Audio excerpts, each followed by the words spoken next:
नमस्कार, मैं हूं श्वेता सिंह और आप देख रहे हैं आज तक। सबसे पहले हम खबरदार में खबरों को जरा खबरदार के लेंस से देख लेते हैं।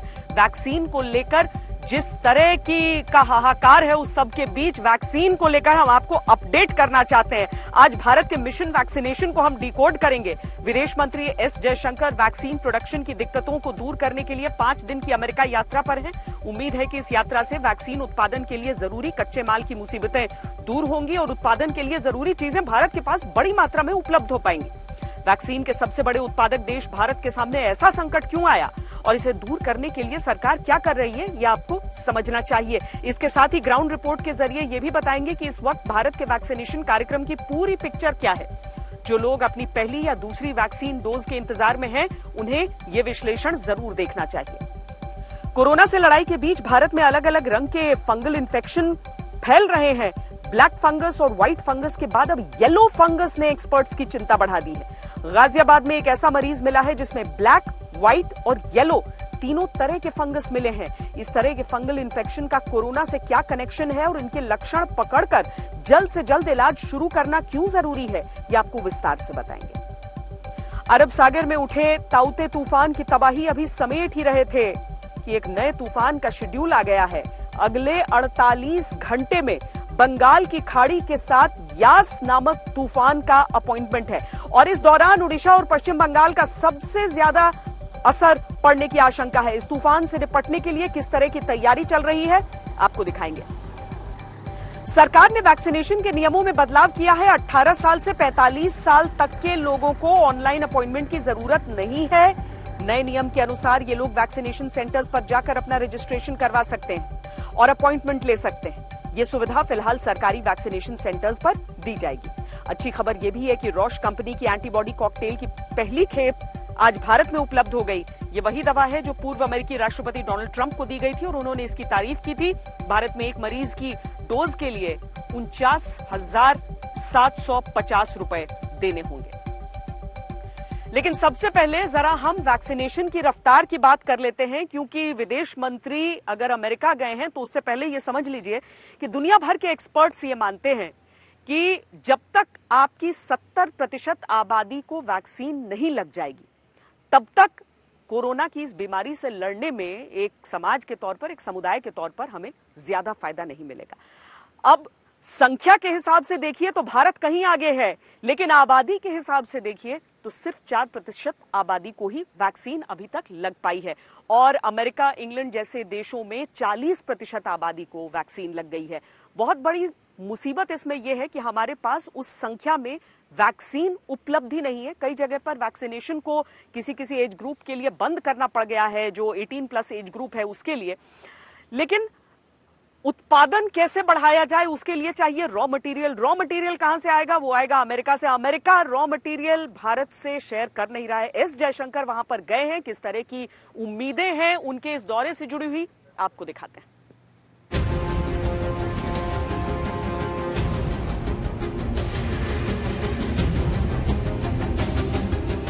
वैक्सीन के संकट के बीच अगर भारत के लिए एक बड़ी उम्मीद कहीं से दिख रही है तो वो अमेरिका है और इसीलिए विदेश मंत्री एस जयशंकर 5 दिन के लंबे दौरे पर अमेरिका गए हैं।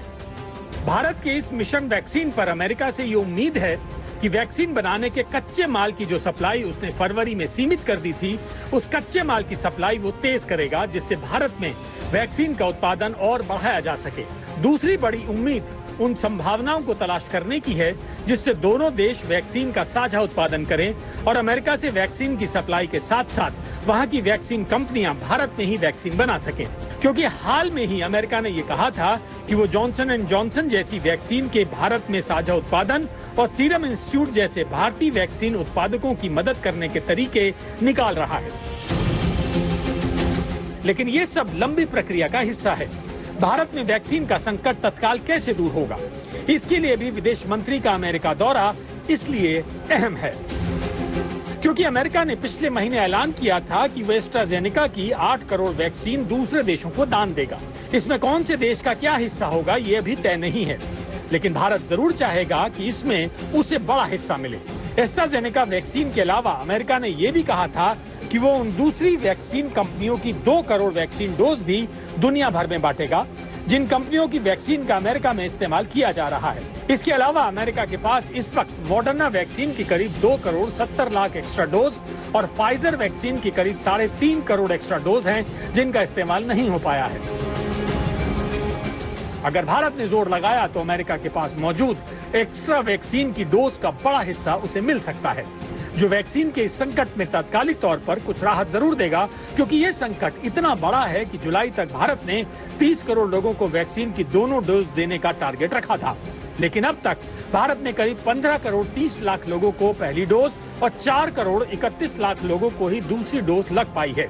इस हिसाब से भारत में 4% से भी कम आबादी पूरी तरह से वैक्सीनेट हो पाई है, जबकि अमेरिका जैसे देशों ने अपनी 40% आबादी को वैक्सीन की दोनों डोज लगवा दी हैं। वैक्सीन की कमी से भारत में टीकाकरण की रफ्तार कम हो गई। अप्रैल में जहां रोजाना 35 से 36 लाख टीके लगाए जा रहे थे, वहीं अब रोजाना टीके लगाने की संख्या 10 लाख से कम हो गई है। अब अगर टीकाकरण की रफ्तार तेज नहीं की गई तो कोरोना से लड़ाई कैसे लड़ेंगे, वो भी तब जब दूसरी लहर का असर जुलाई तक रहने का अनुमान है और इसके बाद तीसरी लहर का भी खतरा बताया जा रहा है। इस बड़ी चुनौती से निपटने के लिए ही भारत अपने मिशन वैक्सीन में जुटा है। विदेशी वैक्सीन कंपनियों से भी संपर्क किया जा रहा है। अमेरिका दौरे पर विदेश मंत्री एस जयशंकर वहां की वैक्सीन कंपनियों से बात करेंगे, बाइडेन प्रशासन के बड़े अधिकारियों से मिलेंगे, अमेरिका के विदेश मंत्री से उनकी मुलाकात होगी, संयुक्त राष्ट्र महासचिव से भी वो मिलेंगे। आज तक ब्यूरो। ये सारे कदम बहुत ज्यादा जरूरी हैं अगर भारत में वैक्सीनेशन सबका होना है तो, क्योंकि जब तक केंद्र ये सारी चीजें हैंडल कर रहा था और वहां से राज्यों को उनका आवंटन जा रहा था तो अलग सूरत थी। लेकिन जब राज्यों की बारी आई कि अब राज्यों को अरेंज करना है वैक्सीन, तो 2 तरह की दिक्कतें आ रही हैं। अगर वो घरेलू उत्पादकों से संपर्क करते हैं तो उनकी अभी इतनी उत्पादन क्षमता ही नहीं है कि उस संख्या में राज्यों को वो सप्लाई कर पाए। और जब वो विदेशी उत्पादक, क्योंकि कुल अगर हम WHO से अप्रूव्ड वैक्सीन अगर हम देख लें तो कुल 9 ही है पूरी दुनिया में और बहुत ज्यादा चॉइस है नहीं। जब उनके पास राज्य सरकारें जा रही हैं तो वहां से ये जवाब मिल रहा है कि वो इंडिविजुअल राज्यों से नहीं डील करेंगे बल्कि सीधे केंद्र से ही इस बारे में बातचीत करेंगे। तो राज्यों के सामने ये दोहरा संकट है।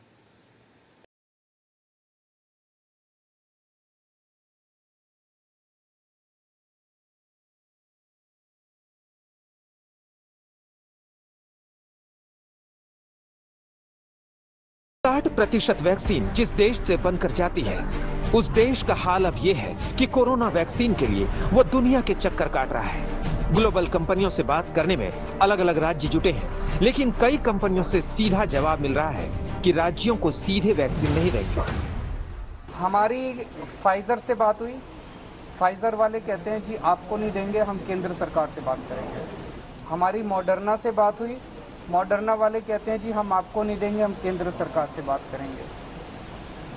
मेरी केंद्र सरकार से हाथ जोड़ के अपील है कि हमारा देश ऑलरेडी काफ़ी समय लूज़ कर चुके हैं, हम लोग काफ़ी समय हो चुका है, तो अब हमें और समय नहीं गंवाना चाहिए। ये कोई भी विदेशी कंपनी जो है, अब तो कई सारी वैक्सीन आ चुकी हैं इंटरनेशनल मार्केट में, जॉनसन एंड जॉनसन है, मॉडर्ना है, फाइजर है और बहुत सारी हैं।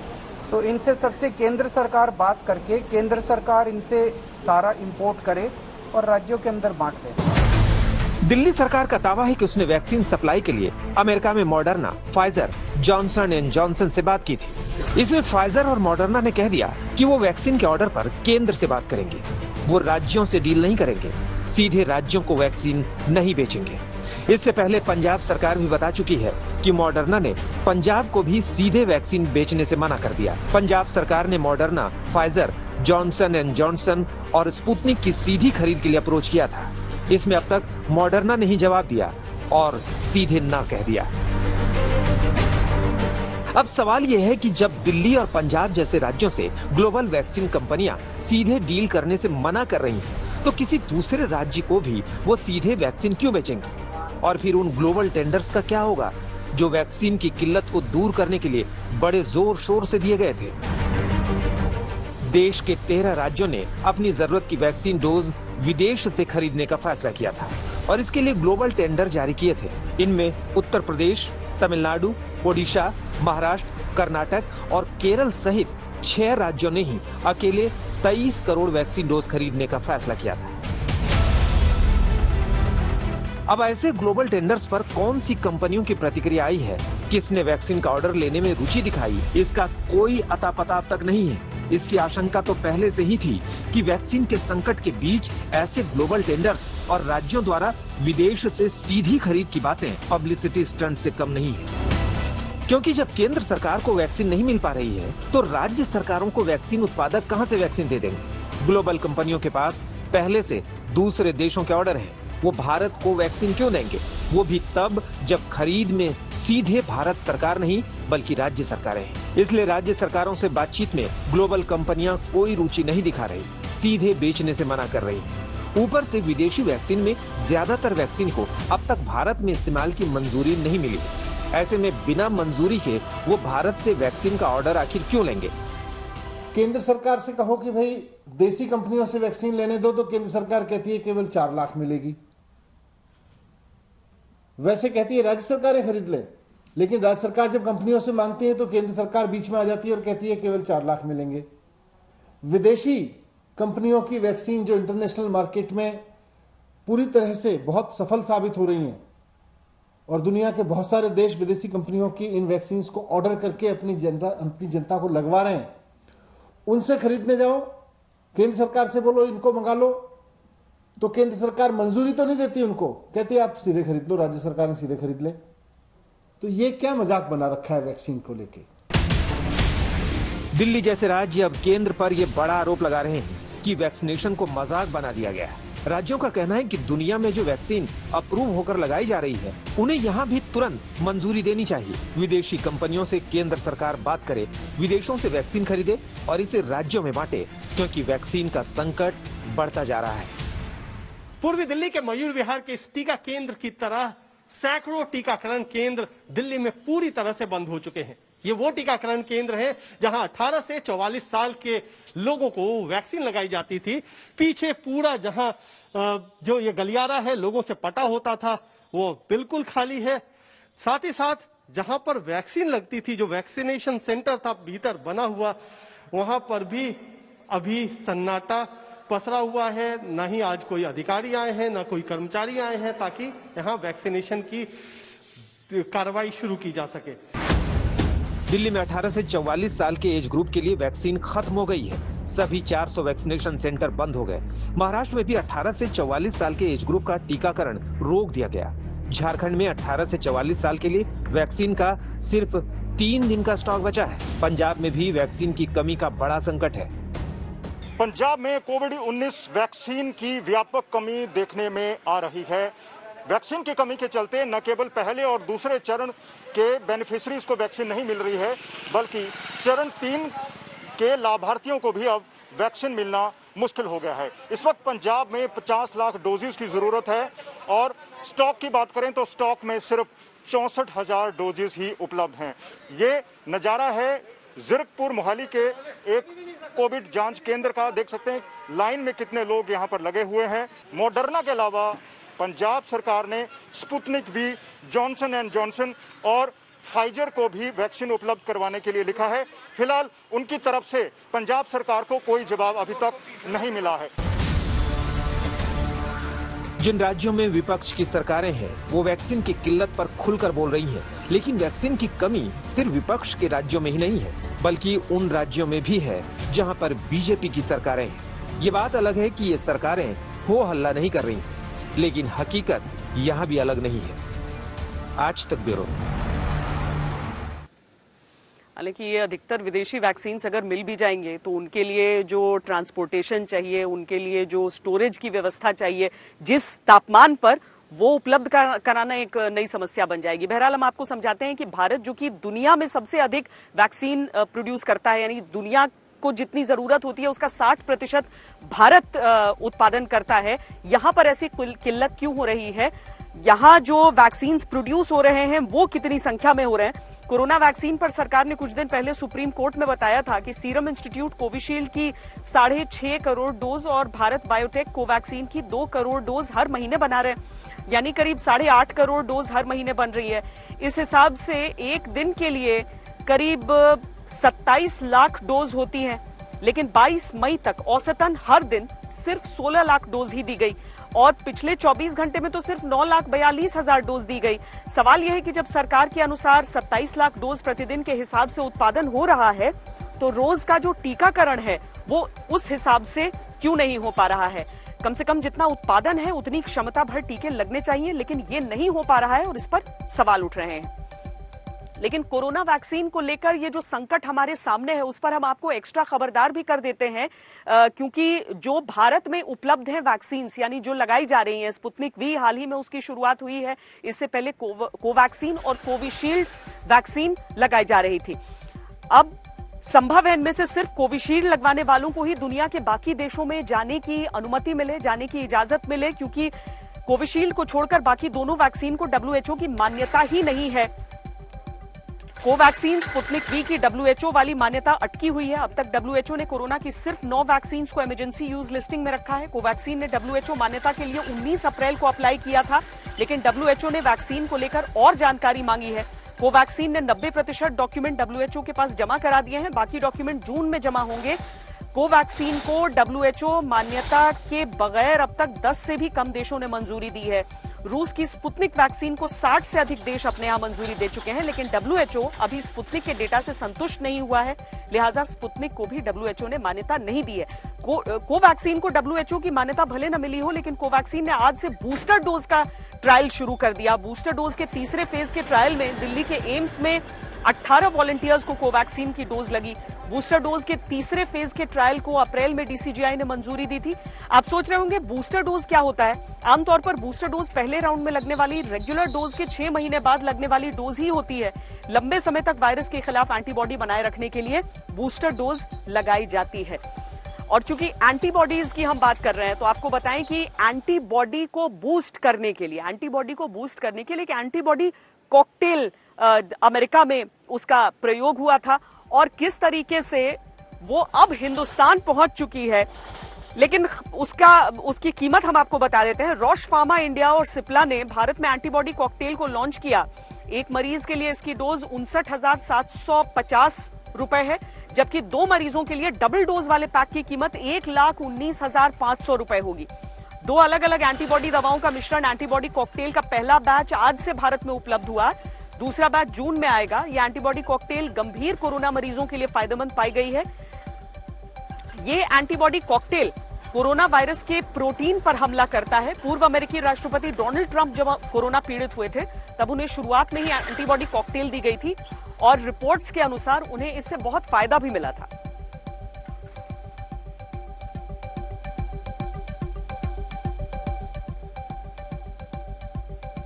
Monoclonal antibodies are laboratory-made proteins that mimic the immune system's ability to fight off natural pathogens such as viruses. Casirivimab and Indivimab are monoclonal antibodies that are specifically directed against the spike protein of SARS-CoV-2. This is designed to block the virus attachment and entry into human cells. The antibody cocktail is to be administered for the treatment of mild to moderate COVID-19 patients in both adult and pediatric patients. The pediatric patients should be more than 12 years of age or older, weighing at least 40 kgs. And they should be confirmed to be infected with SARS-CoV-2 and who are at high risk. Spike protein है, जैसे आप सोचिए एक चाबी जो ताले में लगती ताला खुलता है, तो ऐसे अगर बॉडी के सेल में घुसना हो तो ये स्पाइक प्रोटीन काम में आती है। तो वो स्पाइक प्रोटीन में जब चेंज हो जाता है म्यूटेशन से, तो उसका असर जो है वो बदल जाता है। कई केस में जैसे इसमें हुआ, अभी ऑफ कोर्स रिसर्च बाकी है, ये बहुत जल्दी है, पर लग ये रहा है कि शायद इसकी इन्फेक्टिविटी बढ़ गई। योग गुरु स्वामी रामदेव और जो एलोपैथिक डॉक्टर्स हैं उनके बीच ठनी हुई है। IMA की तरफ से बहुत कड़ा रुख स्वामी रामदेव पर लिया गया था, क्योंकि स्वामी रामदेव की तरफ से एलोपैथिक डॉक्टरों के खिलाफ जो बयान दिया गया था उससे IMA आहत था। यहां तक कि देश के स्वास्थ्य मंत्री डॉक्टर हर्षवर्धन ने भी स्वामी रामदेव से कहा था कि वो अपना बयान वापस लें। स्वामी रामदेव ने ऐसा किया तो, लेकिन उनके तेवर बरकरार रहे। आज तक पर ही उनका आमना सामना सीधे 2 वरिष्ठ एलोपैथिक डॉक्टर से हुआ। क्या हुआ इसमें आपको सुनाते हैं। आज सुबह 1000 डॉक्टर की डेथ का इशू कोट करते हुए इन्होंने उपहास उड़ाया कि जो 1000 डॉक्टर अपने आप को खुद नहीं बचा सके वो लोगों को कैसे बचाएंगे। क्या इन्होंने कभी सोचा कि उनके परिवारों पर क्या बीत रही है? हम 24-24 घंटे काम करते हैं। बाबा जी, आज आप एक चैलेंज एक्सेप्ट कीजिए इस टीवी डिबेट पे, लेवल 3 कोविड वार्ड में जाके 3 हफ्ते ये धोती कुर्ता डाल के काम कीजिए, मैं फिर बात करूंगा। हमें शौक है मरने का। धोती कुर्ता के ऊपर आप बात मत कीजिए डॉक्टर साहब। आप अपनी साइंस को सर्वशक्तिमान मत मानिए। मैं मानता नहीं। ये भी सारा काम वही करूंगा तो आप क्या करेंगे डॉक्टर साहब? जब मैंने ये कहा कि मैंने बयान पढ़ा था और उस पढ़े हुए बयान को भी मैं वापस लेता हूं और मैं कहता हूं आओ मिलकर के काम करें, क्योंकि आपके पास यदि कुछ लाइफ सेविंग ड्रग्स हैं, आप कुछ बहुत ही सीरियस जो सर्जरी उनकर को करने में एक्सपर्ट है, तो हमारे पास भी हाइपरटेंशन का परमानेंट इलाज है, उसका स्थायी सॉल्यूशन है। हमारे पास अस्थमा का, अर्थराइटिस का, टाइप 1 और टाइप 2 डायबिटीज के कॉम्प्लिकेशंस का समाधान है। मैं आप अपने डॉक्टर साहिबान से पूछता हूं, स्वामी जी क्या आपके पास में टाइप 1 डायबिटीज का कोई परमानेंट सॉल्यूशन है? मैं आपको ये कहता हूं, मैं गारंटी देता हूं, पूरे वर्ल्ड के साइंटिस्ट मिलके, पूरे वर्ल्ड की सरकारें मिलके जो नहीं कर सकी, मेरे पास में हाइपरटेंशन का कंप्लीट परमानेंट सॉल्यूशन है। जब भी हमारा नोटिस पहुंचा और जगह जगह पे आज उनके ऊपर FIR लॉन्च हो गया है, अभी देखना क्या होता है। और जब भी इन्होंने पहला बयान और दूसरा बयान में फर्क क्यों किया? पहला बयान देखो इनका क्या है, ये हम लोग को क्या शेंडी लगाने के लिए बात कर रहे हैं, और जब भी आप कोरोना का बात कर रहे हैं, कोरोना का बात करिए। ये तो आप जो बाल सुब्रमण्यम है, कल ही आपके डेयरी का प्रोडक्ट का मिस्टर बंसल जो है वो कोरोना से एक्सपायर हो गया। अभी चुप बैठे हैं आप चुप बैठी है। आराम से When I am talking, you don't talk. Keep quiet. आराम से बराबर है, क्यों नहीं? मेरे ऊपर ऑफिसर लगे हैं, आप धमकाने वाले कौन होते हैं मुझे? IMA का कोई अधिकारी होने से आप मेरे ऊपर कोई मैं कोई अधिकारी नहीं कर सकते।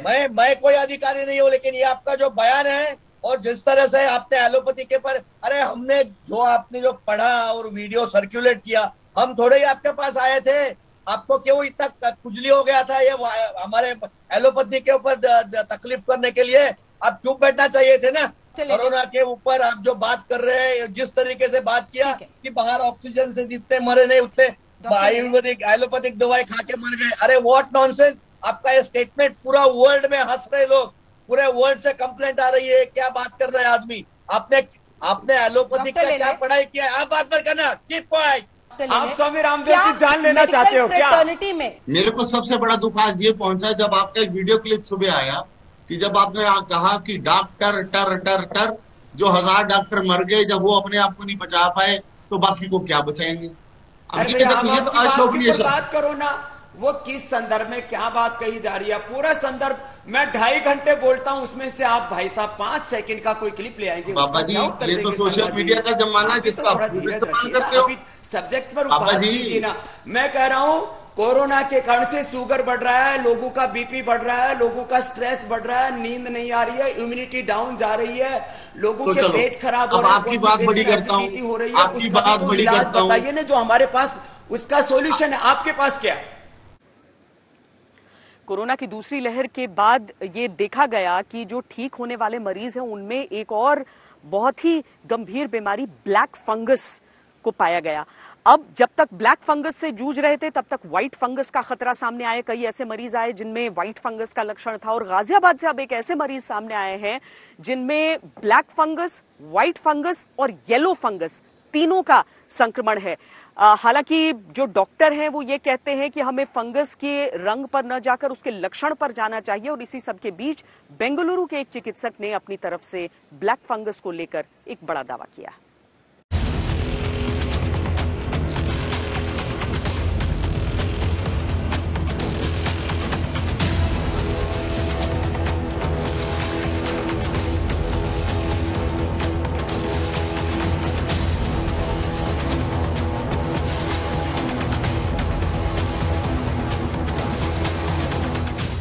वायरस से तो देश लड़ ही रहा है, लेकिन अब फंगल इन्फेक्शन की रंग बदलती महामारी ने खतरा बढ़ा दिया है।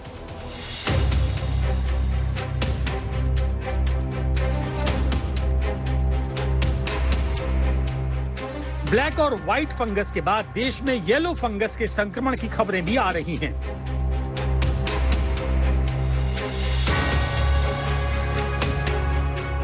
येलो फंगस का पहला मामला यूपी के गाजियाबाद से मिला। इसके साथ मरीज में ब्लैक फंगस और व्हाइट फंगस भी मिले हैं, यानी तीनों तरह के फंगल इन्फेक्शन एक साथ पाए गए हैं। मुश्किल ये है कि कोरोना एकमात्र दुश्मन नहीं है, बल्कि कोरोना के साइड इफेक्ट उससे ज्यादा बड़ी मुश्किल खड़ी कर रहे हैं।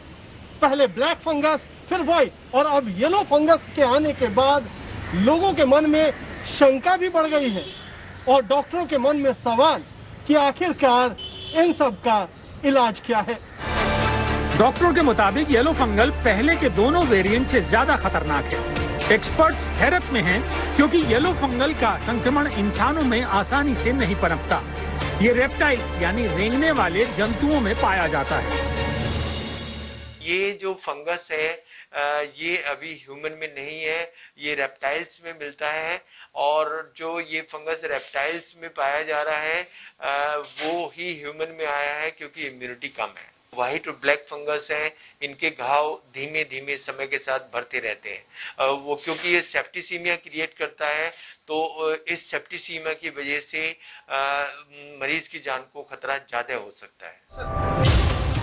येलो फंगस के लक्षणों में सुस्ती, कम भूख लगना या बिल्कुल भी भूख न लगना जैसे लक्षण शामिल हैं। इसके साथ ही वजन कम होने लगता है। जैसे जैसे संक्रमण बढ़ता है गंभीर लक्षण दिखने लगते हैं। इसमें खून का रिसाव सबसे घातक है। खुले घाव धीमी गति से ठीक होते हैं।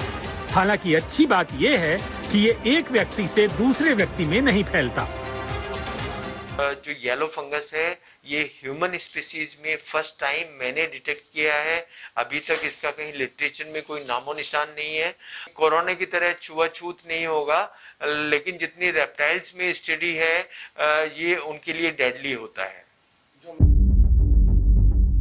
अब बड़ा सवाल ये है कि तीनों फंगल इन्फेक्शन में क्या अंतर है और कौन सा ज्यादा घातक है।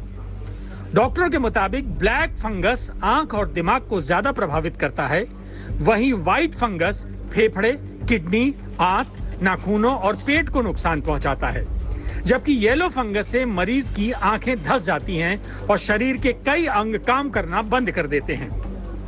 एम्स के निदेशक रणदीप गुलेरिया ने कहा है कि फंगल इन्फेक्शन के रंगों के बजाय लक्षणों पर ध्यान देना जरूरी है।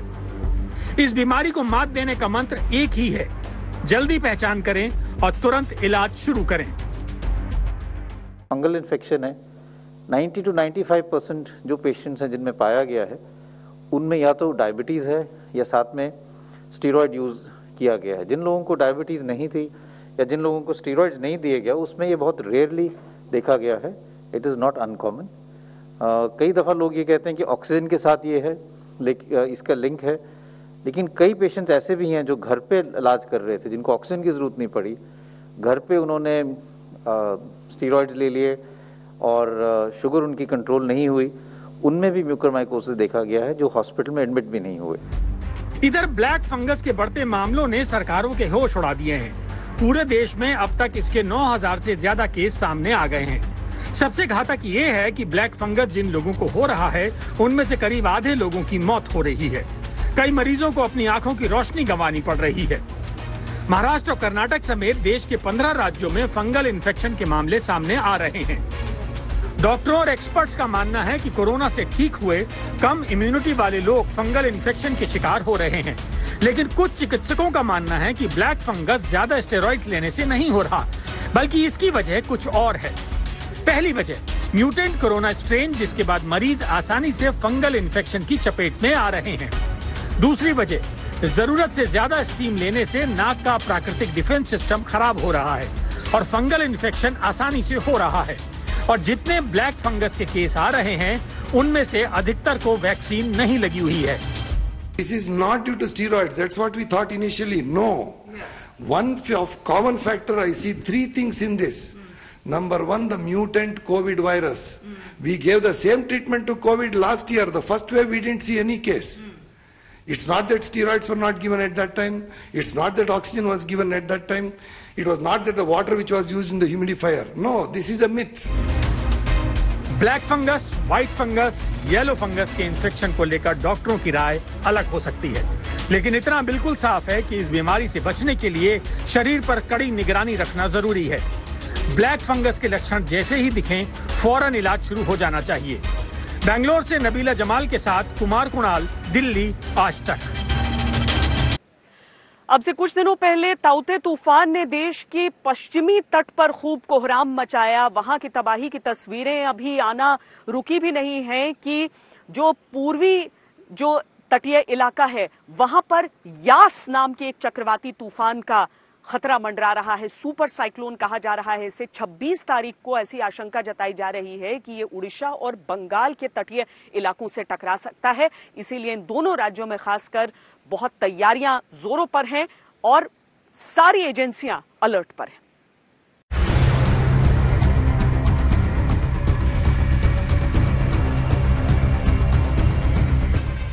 ये तूफान से पहले की शांति है।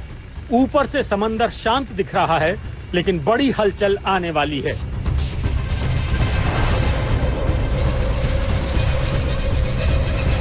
अरब सागर में ताउते तूफान को गुजरे अभी कुछ ही दिन बीते हैं और अब बंगाल की खाड़ी में यास नाम के बवंडर की एंट्री हो रही है। आशंका है कि बंगाल की खाड़ी में उठा हवा का बवंडर अगले 24 घंटों में गंभीर साइक्लोन में बदल जाएगा।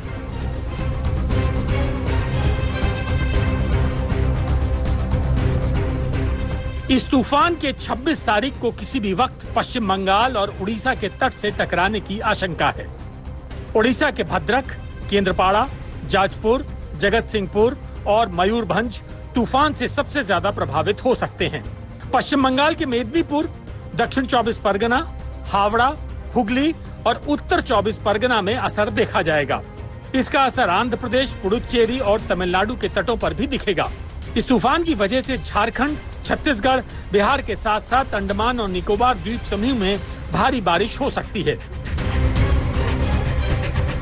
तूफान के दौरान 100 किलोमीटर से भी ज्यादा की रफ्तार से हवाएं चल सकती हैं। हालांकि वैज्ञानिकों ने इसके 155 से 165 किलोमीटर की रफ्तार पकड़ने का अंदेशा भी जताया है। इस साइक्लोन का असर 25 मई से ही पश्चिम बंगाल के तटीय इलाकों में दिखने लग जाएगा। इन इलाकों में भारी बारिश शुरू हो जाएगी। It is very likely to intensify further during next 12 hours into severe cyclonic storm. Then subsequent 24 hours it will be very severe cyclonic storm, and it will move north-northwestward, and it will reach to our northwest bay of Bengal, beside our along of Odisha and West Bengal coast. Odisha और पश्चिम बंगाल तट पर समुद्र में तेज हवाओं के साथ ऊंची लहरें उठेंगी। बंगाल की खाड़ी में बन रहे हवाओं के दबाव से फिलहाल यही आशंका है। ओडिशा के पारादीप से बंगाल के सागर आइलैंड के बीच तूफान तट से टकरा सकता है। इसका सबसे ज्यादा असर ओडिशा और बंगाल की सीमा पर हो सकता है। और इस वक्त हम लोग पूर्वी मिदनापुर के दीघा सी बीच के पास हैं। ये सी बीच है और दीघा के आसपास ही ये लैंडफॉल के रूप में प्रवेश करने की बात कही जा रही है। हालांकि एग्जैक्ट लोकेशन अभी तक नहीं बताई गई है और जब ये साइक्लोन प्रवेश करेगा तब ये वेरी सिवियर साइक्लोन कहा जा रहा है, यानी अति शक्तिशाली साइक्लोन के रूप में ये प्रवेश करेगा, लैंडफॉल होगा। और लैंडफॉल का एरिया बताया जा रहा है उड़ीसा के पारादीप से। तूफान से प्रभावित होने वाली सभी राज्य सरकारें अलर्ट पर हैं। तट के पास से आबादी को हटाया जा रहा है। मछुआरों को समंदर से दूर रहने की हिदायत दी गई है। इसके साथ ही एनडीआरएफ ने मोर्चा संभाल लिया है। एनडीआरएफ ने 150 से ज्यादा टीमों की तैनाती की है। 50 टीमों को रिजर्व रखा गया है। तूफान की चपेट में आने वाले पेड़ हटाने के लिए 35 टीमें तैनात हैं। हवाई मार्ग से टीमों को लाया गया है। एयरफोर्स के एयरक्राफ्ट के माध्यम से एयरलिफ्टिंग की गई है। गुवाहाटी से, पुणे से एवं जामनगर गुजरात से ये टीमें पहुंचकर उड़ीसा में ड्यूटी करेंगी। इस तरह उड़ीसा में कुल 52 एनडीआरएफ टीमें ड्यूटी पर आ जाएंगी। पहले उन्होंने 32 टीमों का डिमांड रखा था, अब 20 टीमें और मांगी गई हैं, तो इसलिए 52 टीमें आज देर रात तक अपने अपने जगह पर तैनात हो जाएंगे। वायुसेना ने एनडीआरएफ की टीमों को एयरलिफ्ट किया है, जो अब कोलकाता, भुवनेश्वर और पोर्ट ब्लेयर समेत दूसरे इलाकों में तैनात की गई हैं। इसके अलावा भारतीय वायुसेना के 11 ट्रांसपोर्ट विमान और 24 हेलीकॉप्टर बिल्कुल तैयार रखे गए हैं। मौसम विभाग के तूफानी अलर्ट के बाद भारतीय रेल ने नई दिल्ली से पुरी और भुवनेश्वर जाने वाली कई ट्रेनों को रद्द कर दिया है। इनमें हावड़ा यशवंतपुर एक्सप्रेस समेत कई ट्रेन शामिल हैं। वहीं प्रधानमंत्री नरेंद्र मोदी ने वीडियो कॉन्फ्रेंसिंग के जरिए समीक्षा बैठक की है। कोलकाता से अनुपम मिश्र के साथ आज तक ब्यूरो। खबरदार में आज के लिए इतना ही, लेकिन कहीं भी कभी भी सबसे तेज खबरों को जानने के लिए आप लॉग ऑन कर सकते हैं www.aajtak.in पर, या फिर डाउनलोड करें आज तक का मोबाइल ऐप। देश और दुनिया की तमाम ताजा तरीन खबरों के लिए देखते रहिए आज तक।